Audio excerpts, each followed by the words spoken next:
Hello friends, स्वागत है आपके यूट्यूब चैनल द सेंटर पर। और आज हम लोग एंशिएंट का पार्ट 2 देखने वाले हैं।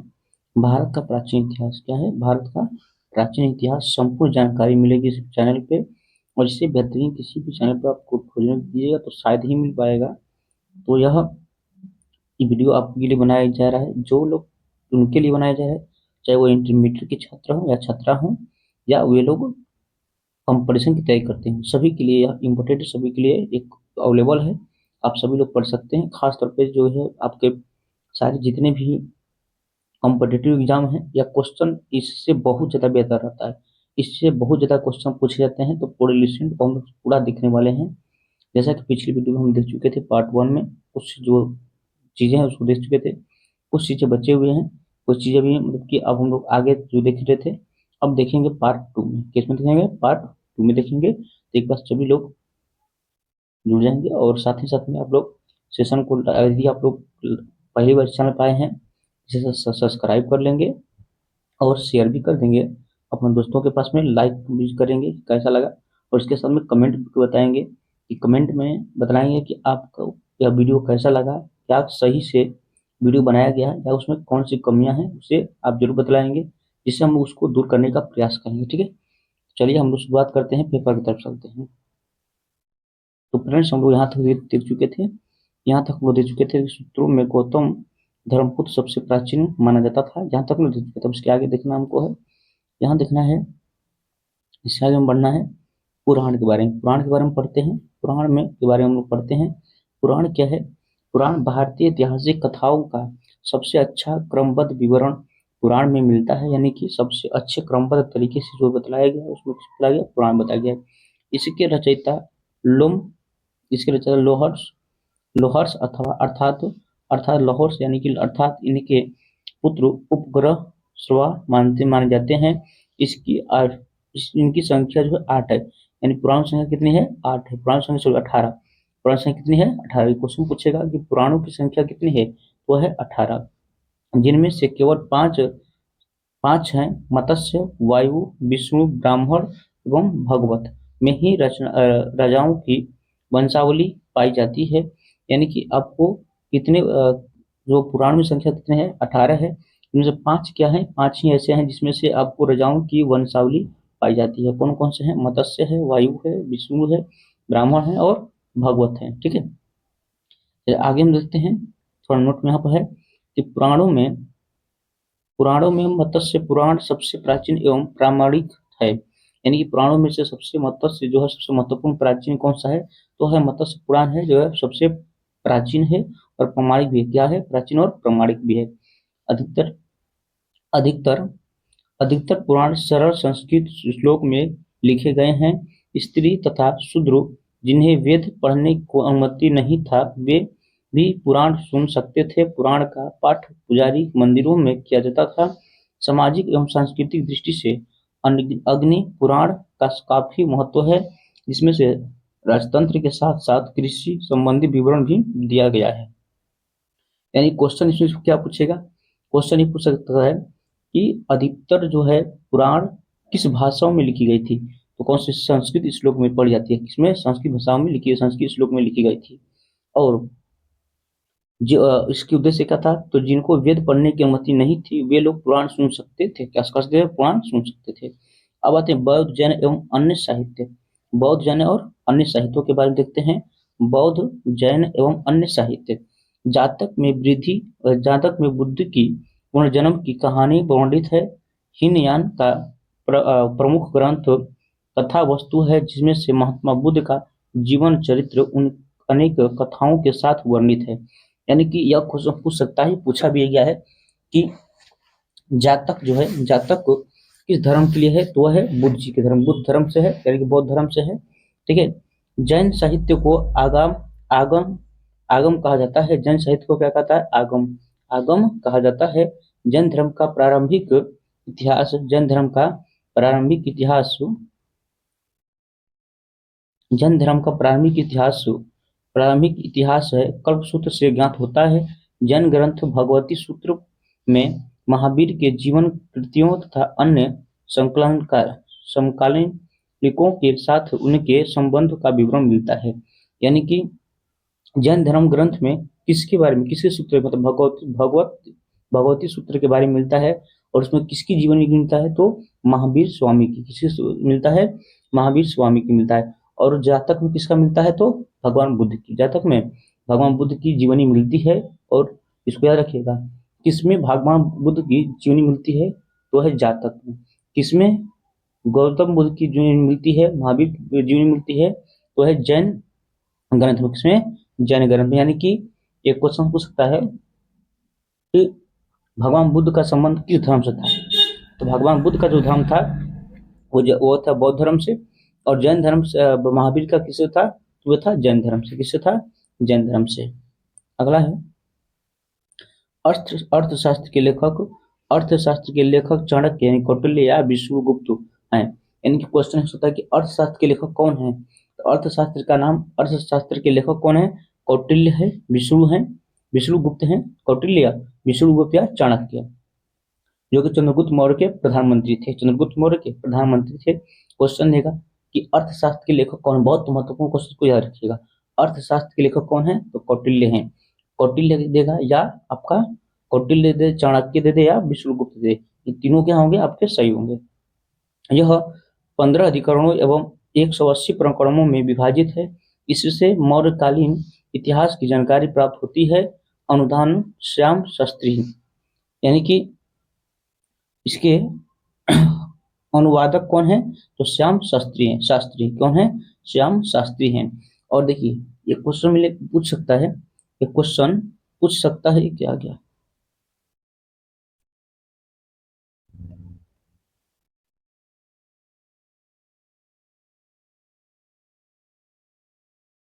एक क्वेश्चन पूछ सकता है कि एक क्वेश्चन बना सकते हैं हम लोग कि जैन जो कि आपका अर्थशास्त्र का विवरण जो मिलता है कौटिल्य के द्वारा, उसके अनुवादक कौन है, तो श्याम शास्त्री। कौन है, श्याम शास्त्री। संस्कृत साहित्य में ऐतिहासिक घटनाओं को क्रमबद्ध लिखने का सर्वप्रथम प्रयास कल्हड़ ने किया था। कल्हड़ द्वारा किया गया था। यानी कि संस्कृत साहित्य को सर्वप्रथम ऐतिहासिक घटनाओं के क्रमबद्ध को लिखने की किसने प्रयास किया था, तो किसने किया था, कल्हड़ ने। कल्हड़ द्वारा रचित पुस्तक राजतरंगिणी है। तो ये क्वेश्चन बहुत महत्वपूर्ण है। राजतरंगिणी किसके द्वारा लिखा गया है, तो कल्हड़ के द्वारा। किसके द्वारा, कल्हड़ के द्वारा लिखी गई है, जिसमें मिला गया राजाओं की नदी है। इस ग्रंथ के 8 सर्ग हैं। इस ग्रंथ के 8 सर्ग हैं जिन्हें तरंगों की संज्ञा दी गई है। इसमें से प्रारंभ से लेकर के 12वीं सदी तक के कश्मीर के शासकों का वर्णन है। यानी कि राजतरंगिणी में किसका वर्णन है, तो राजतरंगिणी में क्वेश्चन देगा कि राजतरंगिणी में किनका वर्णन, किस शासकों का वर्णन है, तो राजतरंगिणी में जो है वो कश्मीर के शासकों का वर्णन है। कहाँ के शासकों का वर्णन है राजतरंगिणी में, तो कश्मीर के शासकों का वर्णन है। अरबों की संधि विजय का वृत्तांत चन्नामा अली अली अहमद से सुरक्षित है। यानी कि जो है चरनामा का लेखक कौन है, तो इसके लेखक हैं अली अहमद। चरनामा के लेखक कौन है, अली अहमद हैं। चरनामा के लेखक कौन है, अली अहमद हैं। ठीक है। अगला है अष्टाध्यायी संस्कृत भाषा व्याकरण की प्रथम पुस्तक है। ये लेखक है, इसके लेखक कौन है, पाणिनि। अष्टाध्यायी के लेखक कौन है, पाणिनि। अष्टाध्यायी के लेखक कौन है, पाणिनि। यह भी क्वेश्चन महत्वपूर्ण है। क्वेश्चन देगा कि अष्टाध्यायी के लेखक कौन है, वह है पाणिनि। इससे मौर्य के पहले का इतिहास तथा मौर्य युगीन राजनीतिक व्यवस्था की जानकारी प्राप्त होती है। यानी कि जो है अष्टाध्यायी से किसके बारे में जिक्र किया गया है, तो जो है मौर्य काल का जो समय था उसके बारे में। इसके शासन में मौर्यकालीन युग की व्यवस्था क्या थी, प्रशासनिक व्यवस्थाएं क्या थी, राजनीतिक व्यवस्था क्या थी, इन सब के बारे में जानकारी इसमें मिलता है। किससे, तो अष्टाध्यायी से मिलता है। ठीक है।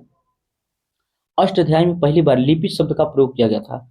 यानी कि अष्टाध्यायी में किस शब्द का प्रयोग किया गया था, अष्टाध्यायी में किस शब्द का प्रयोग किया गया था, तो है लिपि शब्द का प्रयोग किया गया था। किसका, लिपि शब्द का प्रयोग किया गया था। देखिए जब भी आप पढ़ें तो खास तौर पे यदि पढ़ रहे हैं तो आप लुसेंट को लेकर के बैठ जाएं। ठीक, लुसेंट को लेकर के बैठ जाएं और लुसेंट को पढ़ते चलें। जहां हम टिक कर रहे हैं, जिसको बतला रहे हैं क्वेश्चन ऐसे दे सकते हैं, उसको हाईलाइटेड भी आप करते चलें। ठीक है, जैसे मैं इस तरह से हाईलाइटेड कर रहा हूँ, वैसा भी आप क्या करिए, हाईलाइटेड कर दी। चलिए आगे बढ़ते हैं।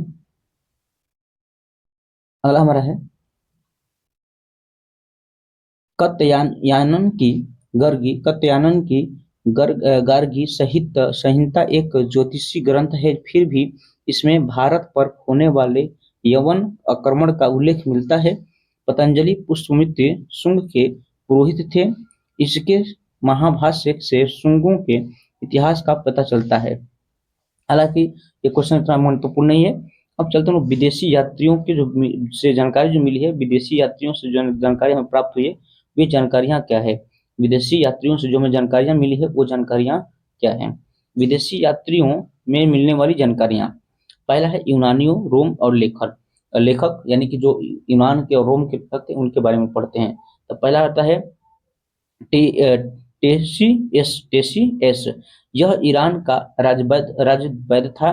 भारत के संबंध में इसका विवरण आश्चर्यजनक कहानियों से परिपूर्ण होने के कारण अविश्वसनीय है।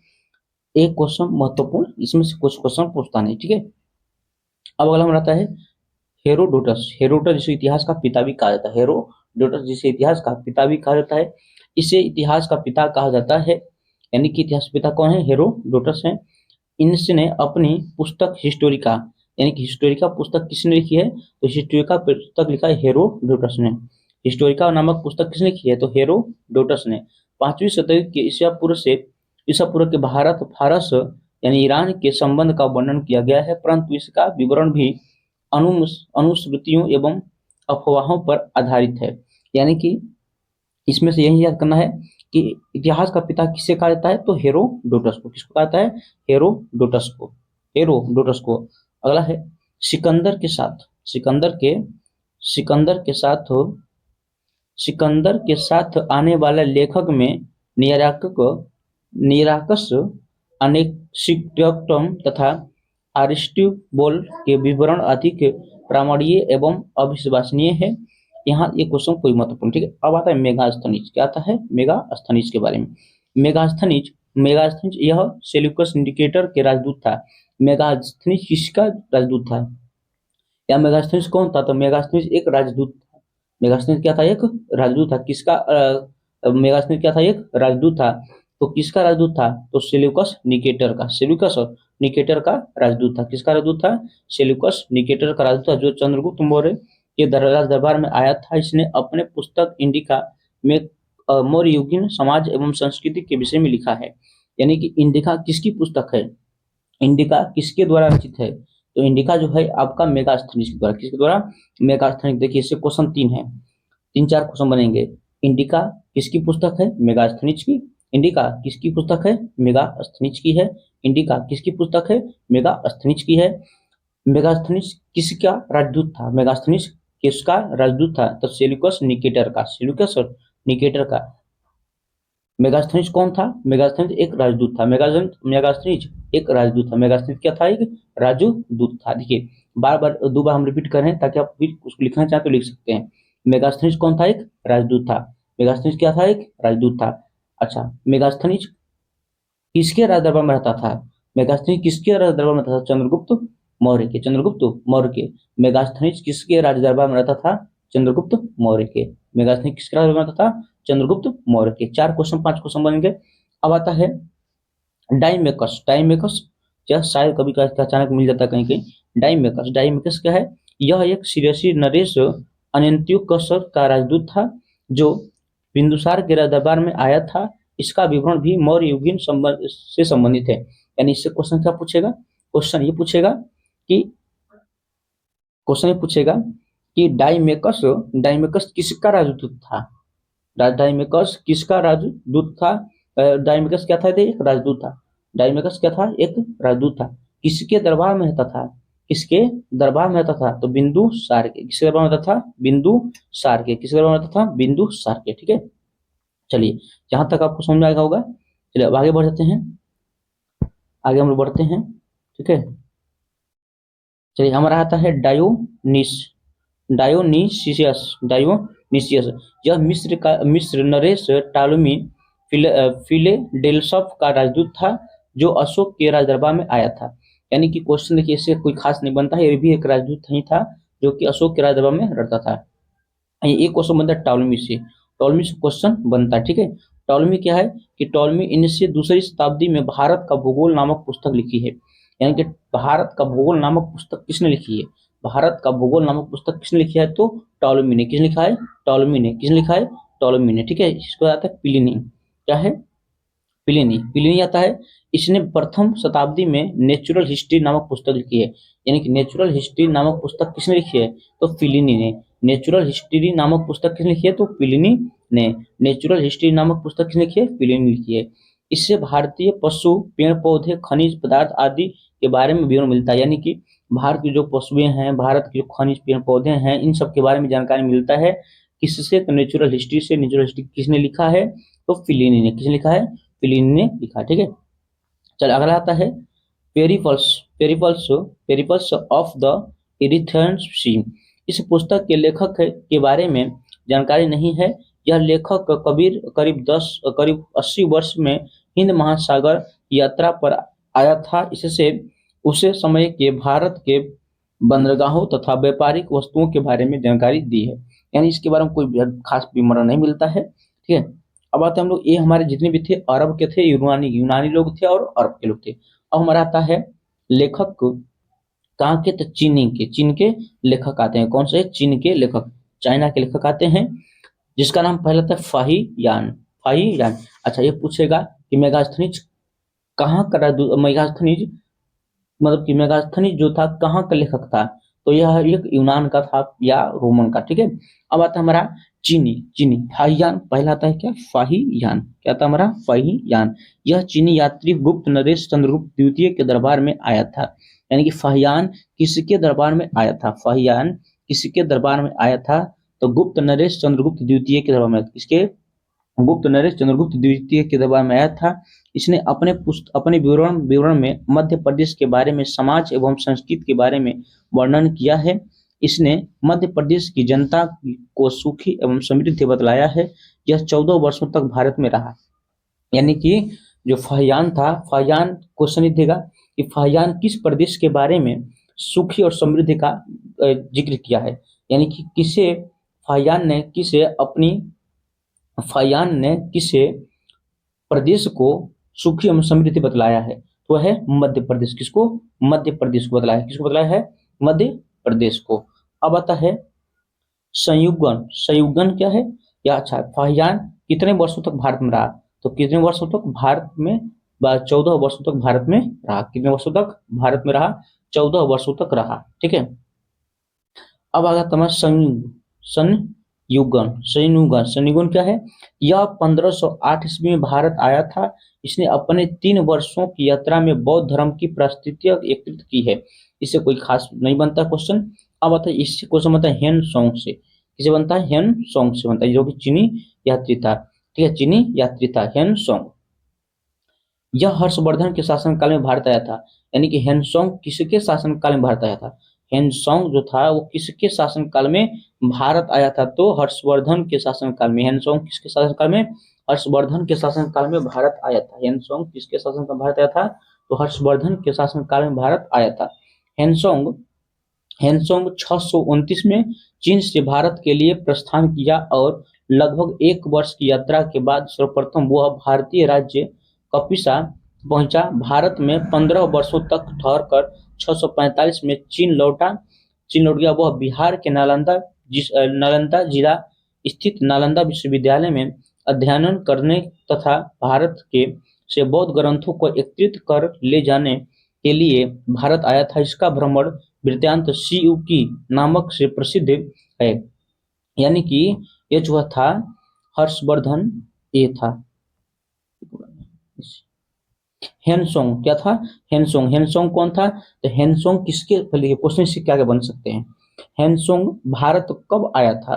तो हेनसोंग भारत जो आया था कि निकला था 629 में, लेकिन साल भर के बाद यानी कि 630 में 630 में भारत आया और कितने वर्षों तक रहा?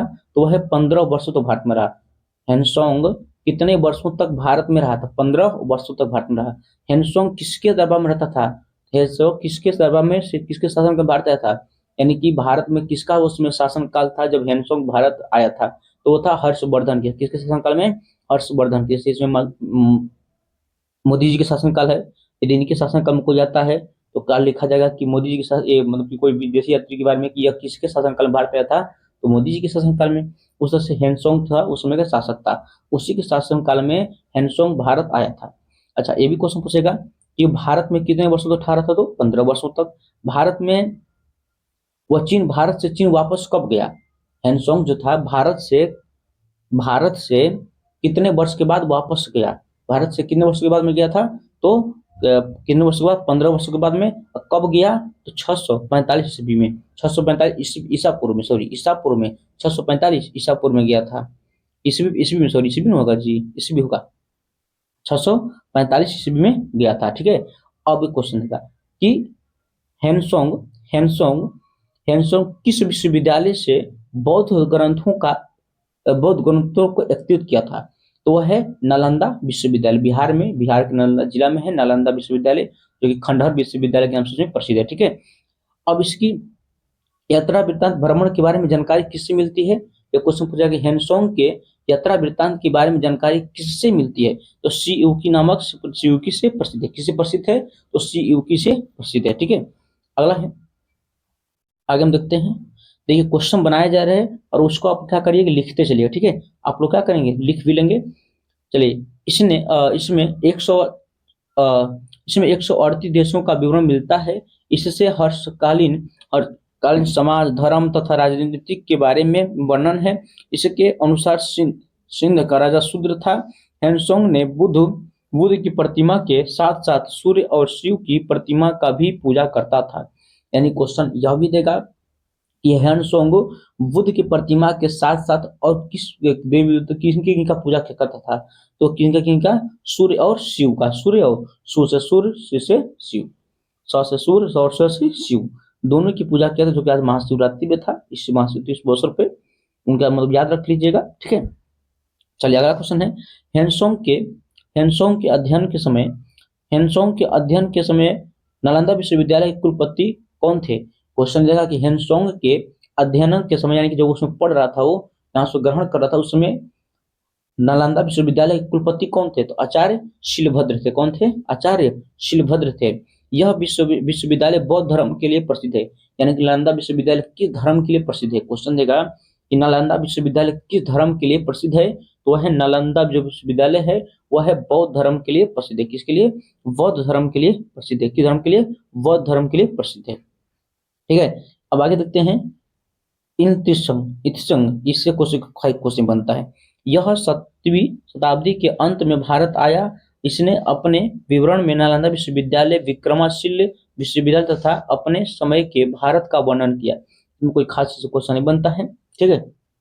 आते हैं अब अरबी लेखक, इससे क्वेश्चन बनता है, ठीक है। अरबी लेखन में पहला आता है अल-बुर्नी। कौन आता है? अल-बुर्नी। अल-बुर्नी कौन था? यह मोहम्मद गजनी के साथ भारत आया था। अल-बुर्नी किसके साथ भारत आया था? क्वेश्चन देखिए यहीं पे। अल-बुर्नी किसके साथ भारत आया था? तो मेघास्तर के मोहम्मद गजनी के साथ। किसके साथ? मोहम्मद गजनी के साथ। अल-बुर्नी किसके साथ भारत आया था? तो मोहम्मद गजनी के साथ भारत आया था। किसके साथ आया था? तो मोहम्मद गजनी के साथ आया था। अल-बुर्नी ख्वारिज़्ज़ा या खिल आधुनिक तुतुकोर्निया का रहने वाला था। अरबी में लिखी गई उनकी कृति किताब उल हिंद तथा या तहकीक ए हिंद, यानी कि किताब उल हिंद किसके द्वारा लिखा गया है? क्वेश्चन देगा कि किताब उल हिंद किसके द्वारा लिखा गया है? तो अल-बुर्नी के द्वारा। किनके द्वारा? अल-बुर्नी के द्वारा लिखा गया है। और तहकीक ए हिंद किसके द्वारा लिखा गया है? तहकीक ए हिंद जो है अल-बुर्नी के द्वारा ही लिखा गया है। किताब उल हिंद, तहकीक ए उल हिंद, किताब उल हिंद या तहकीक ए हिंद, तहकीक ए हिंद किनके द्वारा? तो किनके द्वारा? वह है आपका अल-बुर्नी, जो कि अरब के देश से, ठीक है, अरबी थे।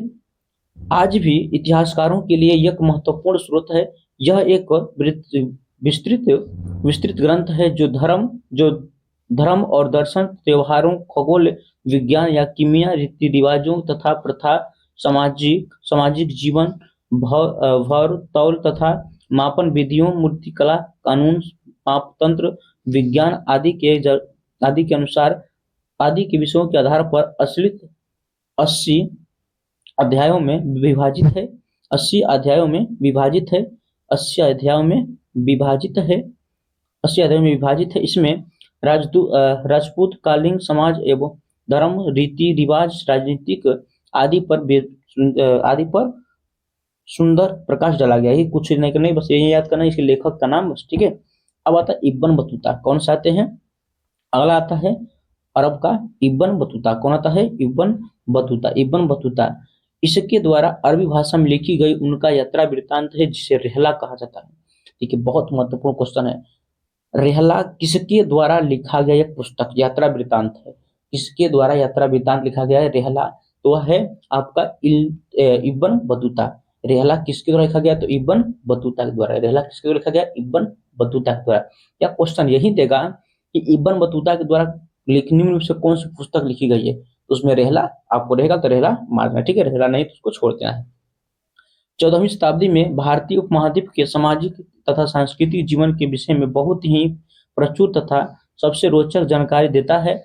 1333 में दिल्ली पहुंचने पर इसकी विद्वता से प्रभावित होकर के सुल्तान मोहम्मद बिन तुगलक ने उसे दिल्ली का काजी या न्यायाधीश नियुक्त कर दिया। यानी कि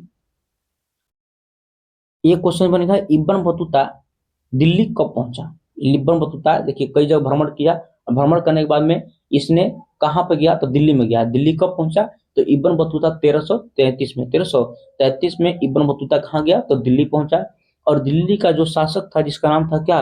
दिल्ली के शासक, उसमें क्वेश्चन ये देगा इब्न बतूता जब 1333 में दिल्ली पहुंचा, उस समय वहां के शासक कौन थे? क्वेश्चन दे सकता है कि इब्न बतूता जब 1313 में दिल्ली पहुंचे, उस समय वहां के शासक कौन थे? तो कौन थे? सुल्तान मोहम्मद बिन तुगलक। कौन थे? सुल्तान मोहम्मद बिन तुगलक। सुल्तान मोहम्मद बिन तुगलक।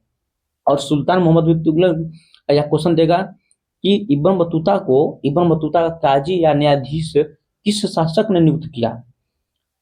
दिल्ली के, जैसे कि क्वेश्चन देगा कि दिल्ली का काजी या न्यायाधीश, दिल्ली का इब्न बतूता को दिल्ली का काजी या न्यायाधीश किसने नियुक्त किया? तो किसने किया था? मोहम्मद बिन तुगलक ने। किसने किया था? मोहम्मद बिन तुगलक ने, ठीक है। मोहम्मद बिन तुगलक ने, ठीक है। अगला अन्य लेखक आते हैं। अन्य लेखक में यानी कि कई देशों के लेखक हैं, इनका कोई एक देश नहीं है। अन्य लेखक में आते हैं तारानाथ। क्या आते हैं? तारानाथ। तारानाथ आते हैं। यह एक तिब्बती लेखक थे, लेखक था। इसने कयूर तथा तयुंग नामक ग्रंथ की रचना की है। इसने भारतीय इतिहास के बारे में जानकारी मिलती है। यानी कि कयूर और तयूर किसके द्वारा लिखा गया ग्रंथ है? किसका नामक ग्रंथ है? तो यह है तारानाथ का। किसका है? तारानाथ का, ठीक है। इसके कोई क्वेश्चन खास नहीं बनता है। अब आते हैं हमारा अगला लेखक, जिसका नाम है मार्को पोलो। क्या है? Marco Polo. कौन है?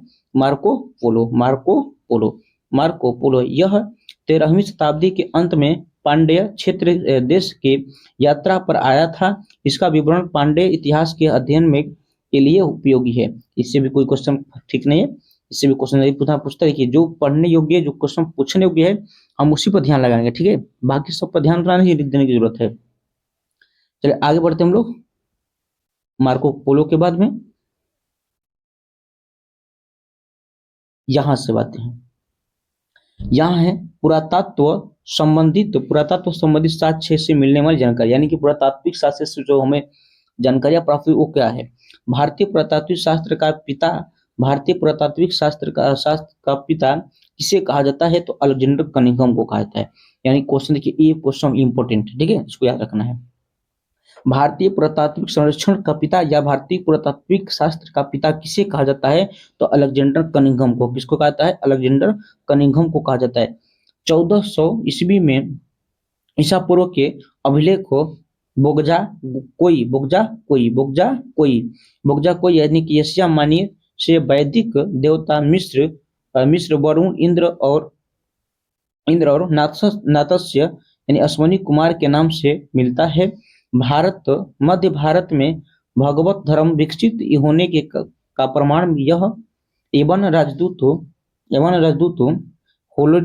होलियोडोयस के वेशनगर गरुड़ स्तंभ लेख से प्राप्त होता है। सर्वप्रथम भारतवर्ष का जिक्र हाथी गुफा अभिलेख में मिलता है। यानी कि ये क्वेश्चन पूछेगा, ठीक है, इसको याद रखने की जरूरत है।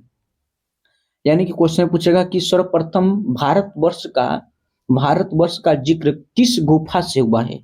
भारतवर्ष का किस जिक्र किस गुफा से हुआ है, तो हाथी गुफा से। किसका है? हाथी गुफा से। हाथी गुफा से किस गुफा से है, तो हाथी गुफा से। सर्वप्रथम भारतवर्ष का जिक्र किस गुफा से है, तो हाथी गुफा से। किस है? हाथी गुफा से, ठीक है। चलिए नेक्स्ट देखते हैं, आगे बढ़ते हैं। आगे है कि सर्वप्रथम दुर्भिक्ष का जानकारी देने वाला अभिलेख संहर गौर अभिलेख है। इस अभिलेख में संकट काल में उपयोगी हेतु खाद्य सुरक्षित रखने का भी उल्लेख मिलता है। यहाँ से क्वेश्चन कोई कंप्लीट नहीं है। अगला है सर्वप्रथम भारत पर होने वाले भाग रहा इधर कहाँ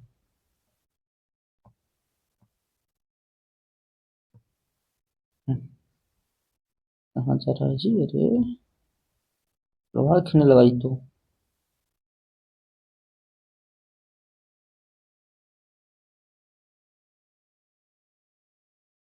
चलिए, कह रहा है कि सर्वप्रथम भारत पर होने वाले हुंड्र आक्रमण की जानकारी भीतरी स्तंभ से प्राप्त होता है। यानी क्वेश्चन पूछेगा कि सर्वप्रथम भारत पर आक्रमण होने वाले भारत पर हुंड्र आक्रमण की जानकारी किससे मिलता है, तो भीतरी अभिलेख से। किससे मिलता है? भीतरी अभिलेख से। सती प्रथा का प्रथम लिखित साक्ष्य एरण अभिलेख से प्राप्त होता है। यानी कि क्वेश्चन देगा कि सती प्रथा का लिखित साक्ष्य किस अभिलेख से प्राप्त होता है। यानी कि सती प्रथा का जो है पहला लिखित साक्ष्य जो है वो किस अभिलेख से मिलता है, तो एरण के अभिलेख। और शासक कौन था उस समय, तो भानुगुप्त। कौन शासक थे? भानुगुप्त, ठीक है, भानुगुप्त। चलिए अगला है सातवाहन राजाओं का पूरा इतिहास उनके अभिलेखों के आधार पर लिखा गया है। रेशम रेशम रेशर बुनकर की श्रेणियों की जानकारी मंदसौर अभिलेख से प्राप्त होती है। यानी कि रेशर बुनकर की श्रेणी की जो श्रेणियां थी उनकी जानकारी किस अभिलेख से मिलती है, तो मंदसौर के अभिलेख। किससे? मंदसौर के अभिलेख से। कश्मीरी कश्मीरी कश्मीरी नौपसाड़ी के पुरास्थल बुर्जहोम से गर्तवास यानी गड्ढा घर का साक्ष्य मिला है। यानी कि आपका कश्मीरी जो है नवपसाड़ी काल में किस स्थान से गर्तावास यानी कि गड्ढा घर का साक्ष्य मिला है, तो है बुर्जहोम से। कहाँ पे है? बुर्जहोम से। इनमें उतरने के लिए सीढ़ियां होती थी। यहाँ मनुष्य के साथ उसके पालतू कुत्ते को भी दफनाने की प्रथा परिचित है। यानी कुत्ते के साथ में जब आदमी मर जाता था, मनुष्य मर जाता था, उसके साथ में कुत्ता भी दफना दिया जाता था, ठीक है।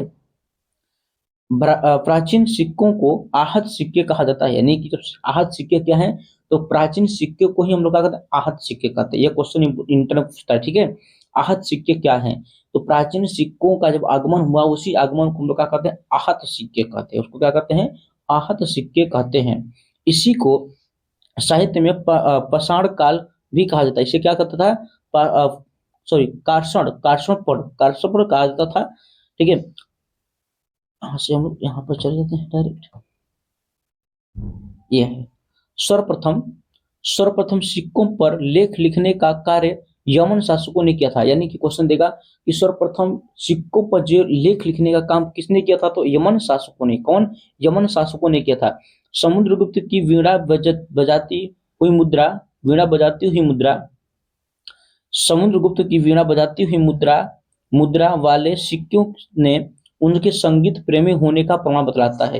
ये क्वेश्चन कोई नहीं है, ठीक है। अरिकमंडू पुडुचेरी के निकट से रोमन सिक्के प्राप्त हुए हैं। अगले नोट में याद करने जो थे, सबसे पहले भारत के संबंध वर्मा यानी कि म्यांमार हो गया, ठीक है। वर्मा कंडाम्बो सॉरी यहाँ पे लिखा हुआ है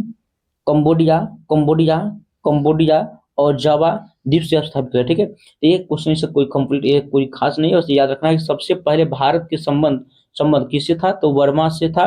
जिसको वर्तमान में वर्मा का जो है उसको पहले लोग जानते थे स्वर्ण भूमि, जिसको वर्तमान में हम लोग म्यांमार जानते हैं। माला इसको स्वर्ण द्वीप जिसको फिर कंबोडिया जिसको कंबोज कहते थे, जावा जिसको यवन द्वीप कहा जाता है, ठीक है। इससे अधिक जानकारी मिलती है। अब है हमारा महत्वपूर्ण अभिलेख, महत्वपूर्ण अभिलेख इसे याद करिए, ठीक है। महत्वपूर्ण अभिलेख, इधर अभिलेख है, इधर शासक है, इधर क्या है अभिलेख, इधर क्या है शासक है, यानी कि इधर अभिलेखों का नाम दिया है और इधर दिया शासकों का, यानी कि शासक से किसका संबंध है। तो हाथी गुफा अभिलेख, हाथी गुफा अभिलेख का संबंध जो है किस शासक से, तो कलिंग राजा खारवेल के, याद रखिएगा। हाथी गुफा अभिलेख को किस शासक से संबंधित है, कलिंग राजा खारवेल से, किस राजा से, तो कलिंग राजा खारवेल से। जूनागढ़ अभिलेख का संबंध किससे है, किस शासक से है, जूनागढ़ अभिलेख का संबंध किस शासक से है, तो रुद्र दामन से, रुद्र दामन से।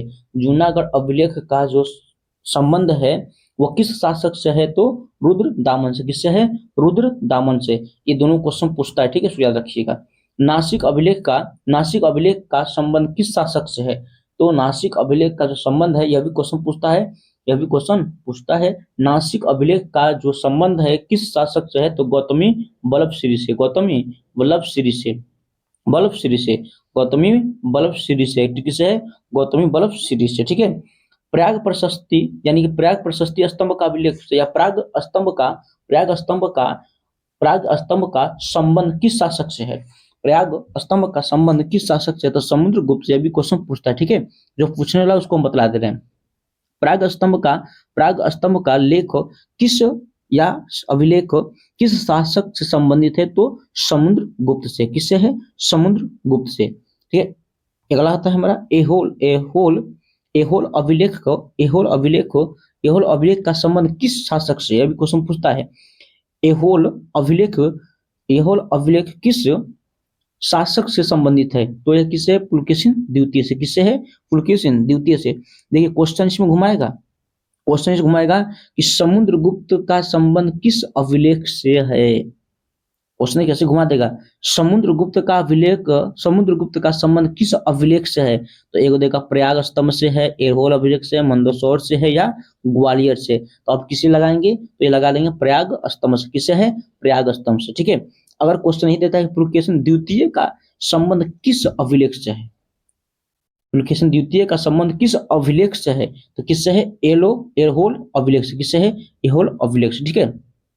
चलिए अगला है कि ग्वालियर अभिलेख मंदसौर ने बताया, मंदसौर का क्या है, तो मंदसौर का संबंध किस शासक से है, मंदसौर का संबंध जो है, मंदसौर का संबंध किस शासक से है, तो मालवा नरेश यशोवर्मन, मालवा नरेश यशोवर्मन से, किसे, मालवा नरेश यशोवर्मन से, ठीक है।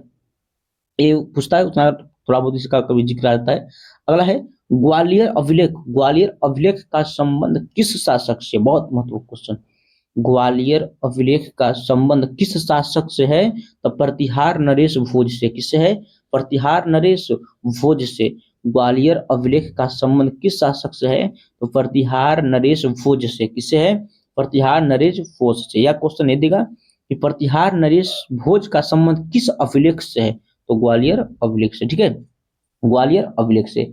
अब हम पढ़े हैं कि भितरी एवं जूनागढ़ अभिलेख, भितरी या जूनागढ़ अभिलेख का संबंध किस शासक से है, भितरिया एवं जूनागढ़ अभिलेख का संबंध किस शासक से, समुद्र स्कंदगुप्त से, किससे है, स्कंदगुप्त से, किससे है, स्कंदगुप्त से।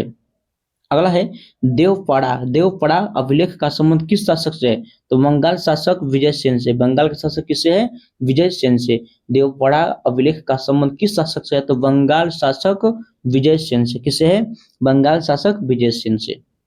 एक क्वेश्चन देखिए, एक क्वेश्चन है कि अभिलेखों का अध्ययन कहलाता है, अभिलेखों का अध्ययन क्या कहलाता है, एपिग्राफी, या इंग्लिश शब्द है एपिग्राफी, या इसी को जब हिंदी में देगा तो अभिलेख शास्त्र कहेगा, क्या कहेगा, अभिलेख शास्त्र कहेगा। अभिलेखों का अध्ययन क्या कहलाता है, तो एपिग्राफी जो है आपका इंग्लिश शब्द हो गया, हिंदी में देगा तो अभिलेख शास्त्र देगा, ठीक है, अभिलेख शास्त्र, इससे कंफ्यूज होने की जरूरत नहीं है। आगे देखते हैं उत्तर भारत के मंदिरों की कला की शैली नागर शैली, यानी कि उत्तर भारत के मंदिरों की कला शैली को क्या कहता था, तो नागर शैली, क्या कहता था, नागर शैली। अर्थात दक्षिण के मंदिरों क्या कहता था, द्राविड़ शैली, क्या कहता था, द्राविड़ शैली कहलाता था। दक्षिणी पत्थर के मंदिरों के निर्माण में नागर और द्रविड़ दोनों शैलियों का प्रभाव पड़ा अंत यह वेसर शैली कहलाती है। इसे को जरूर याद करना। अगला है, अब हमारा आता है पंच पंचायत पंचायतन। पंचायतन क्या है कि पंचायतन शब्द मंदिरों की शब्द मंदिर रचना शैली से संबंधित है। एक हिंदू मंदिर तब तब पंचायत शैली की कहलाती है जब मुख्य मंदिरों 4 सहायक मंदिरों से घिरी होती है। पंचायत मंदिरों के उदाहरण हैं कंद देखिए ये याद करने की जरूरत है।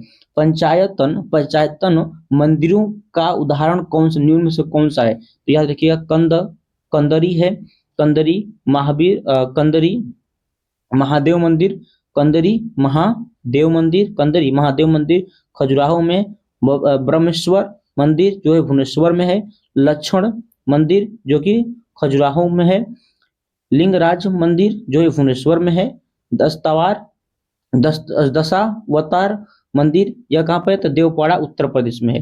गोंडेश्वर मंदिर कहाँ है? महाराष्ट्र में। इस मंदिर को याद रखना है, क्वेश्चन ये भी दे सकता है कि जैसे कि इसको पूछेगा कंदरिया महादेव मंदिर कहाँ स्थित है? तो खजुराहो कहाँ है? खजुराहो में। ठीक है। या क्वेश्चन देगा कि ब्रह्मेश्वर मंदिर कहाँ है? तो भुवनेश्वर में। ब्रह्मेश्वर मंदिर कहाँ है? भुवनेश्वर में। लक्ष्मण मंदिर कहाँ है? तो खजुराहो में। लिंगराज मंदिर कहाँ है? भुवनेश्वर में। दशावतार मंदिर कहाँ है? तो देवपाड़ा उत्तर प्रदेश में। गोंडवेश्वर कहाँ है मंदिर है? तो महाराष्ट्र में, यानी कि यह कहाँ? महाराष्ट्र में। ठीक है। यह हमारा यहाँ तक से अब आता है। अगला हमारा आता है कि प्राग्ञ ऐतिहासिक काल। प्राग्ञ ऐतिहासिक काल। इस काल का विभाजन प्रगतिहास, आद्य ऐतिहासिक एवं ऐतिहासिक 3 भागों में किया गया, यानी कि इसको 3 वर्गों में हम लोग बांट कर पढ़ेंगे। ठीक है। तो आज का वीडियो यहीं तक से हम करते हैं। बाकी आपको आज का क्लास कैसा लगा, आज आपको समझ में अच्छा से आया कि नहीं आया, एक बार सभी लोग जरूर कमेंट बतलाएंगे। और देखिए कई क्वेश्चन हमने इसमें लिखा कर आपको ऑब्जेक्टिव तो बतलाए हैं। तो एक बार हम चाहेंगे कि यदि वीडियो पसंद आया हो तो हमारे इस चैनल पर यदि नए हैं तो इसे सब्सक्राइब कर लें और अधिक से अधिक लोगों के पास में शेयर कर दें, ताकि हर वीडियो आपको मिलेगा, हर लिस्टेंट का पढ़ निचोड़ हम लेकर के आपको सामने आएंगे। तो आप बने रहेंगे हमारे साथ में, सब्सक्राइब कर लेंगे ताकि आपको नोटिफिकेशन आप तक सबसे पहले पहुंचे, आप इस वीडियो का सबसे पहले आनंद ले चुके। ठीक है। चलते हैं, मिलते हैं हम लोग नेक्स्ट वीडियो में। तब तक के लिए जय हिंद, जय बिहार, जय दत्त सेंटर।